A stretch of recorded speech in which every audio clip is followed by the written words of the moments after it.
దేవుని పెత్తనానికి జీవితాన్ని అప్పగించి, దేవుని పెత్తనానికి, దేవుని చిత్తానికి జీవితాన్ని అప్పగించి, దేవా నా బ్రతుకులో నా ఇష్టం కాదు, నీ చిత్తమే జరగాలి, నీ ఇష్టమే నెరవేరాలని ప్రభు చిత్తానికి తను తాను అప్పగించుకొని ప్రభు పెత్తనం కింద తను తను బతకడానికి అలవాటు చేసుకున్న స్త్రీ అయినా పురుషుడైనా, నేను చెబుతున్నాను కదా, ఎన్నన్నా రాని వస్తాయి వరుస జీవనయానంలో రకరకాల పరిస్థితులు వస్తాయి. కానీ ఏ పరిస్థితులు వచ్చినా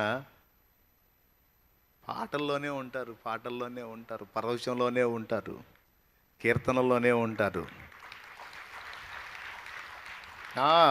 ఎందుకు చెప్పండి?